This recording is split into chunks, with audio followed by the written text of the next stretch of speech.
Job seeker വിസയോ അതോ opportunity കാർഡോ? ഏതാണ് നല്ലത്?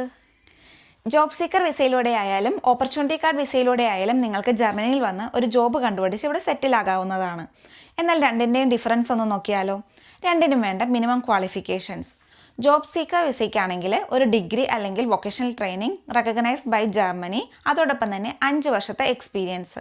ചില കേസുകളിൽ 3 വർഷത്തെ എക്സ്പീരിയൻസ് ആയാലും ഓക്കെയാണ്. എന്നാൽ ഒരു ഓപ്പർച്യൂണിറ്റി കാർഡ് വിസയ്ക്കാണെങ്കിൽ ഒരു പ്രൊഫഷണൽ ക്വാളിഫിക്കേഷനും അതോടൊപ്പം തന്നെ 2 വർഷത്തെ എക്സ്പീരിയൻസും വേണം.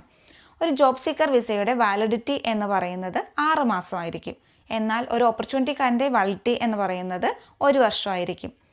ജോബ് സീക്കർ വിസയ്ക്ക് വേണ്ടിയിട്ടുള്ള ലാംഗ്വേജ് സ്കില്ല് എന്ന് പറയുന്നത് B1 ലെവൽ ജർമ്മൻ ലാംഗ്വേജ് ആണ്. എന്നാൽ ഓപ്പർച്യൂണിറ്റി കാർഡ് വിസയ്ക്ക് വേണ്ടിയിട്ടുള്ള ലാംഗ്വേജ് സ്കില്ല് എന്ന് പറയുന്നത് A1 ലെവൽ ജർമ്മൻ ലാംഗ്വേജോ അല്ലെങ്കിൽ B2 ലെവൽ ഇംഗ്ലീഷ് ലാംഗ്വേജോ ആണ്.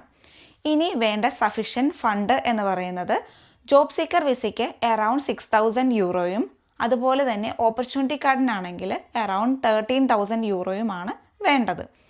ഒരു ജോബ് സീക്കർ വിസയിലാണ് നിങ്ങൾ വരുന്നതെങ്കിൽ നിങ്ങൾക്ക് പാർട്ട് ടൈം ജോബ് ചെയ്യാൻ പറ്റുന്നതായിരിക്കില്ല. എന്നാൽ ഒരു ഓപ്പർച്യൂണിറ്റി കാർഡ് വിസയിലാണ് വരുന്നതെങ്കിൽ ഒരു വീക്കിൽ 20 മണിക്കൂർ നിങ്ങൾക്ക് പാർട്ട് ടൈം ജോബ് ചെയ്യാൻ പറ്റുന്നതായിരിക്കും. അതുപോലെ തന്നെ ജോബ് സീക്കർ വിസയിൽ വരുന്നവർക്ക് സ്പൗസിനെ കൊണ്ടുവരാൻ സാധിക്കുന്നതല്ല. എന്നാൽ ഒരു ഓപ്പർച്യൂണിറ്റി കാർഡ് വിസയിലാണ് വരുന്നതെങ്കിൽ നിങ്ങൾക്ക് സ്പൗസിനെ കൊണ്ടുവരാൻ പറ്റുന്നതായിരിക്കും. നിങ്ങൾക്ക് റെക്കഗ്നൈസ്ഡ് ക്വാളിഫിക്കേഷനും എക്സ്പീരിയൻസും അതുപോലെ തന്നെ സഫിഷ്യൻറ്റ് ഫണ്ടും ഉണ്ടെങ്കിൽ go for job seeker visa. അതുപോലെ തന്നെ ഓപ്പർച്യൂണിറ്റി കാർഡിനാണെങ്കിൽ പോയിന്റ് ബേസ്ഡ് ആയിട്ടുള്ള സിസ്റ്റമാണ്. അപ്പോൾ അതുകൊണ്ട് ഫ്ലെക്സിബിലിറ്റി ആയിട്ടുള്ള പാർട്ട് ടൈം ജോബ്സ് ചെയ്യാനായിട്ട് ആഗ്രഹിക്കുന്നവരാണെങ്കിൽ നിങ്ങൾക്ക് ഓപ്പർച്യൂണിറ്റി കാർഡ് ചൂസ് ചെയ്യാവുന്നതാണ്.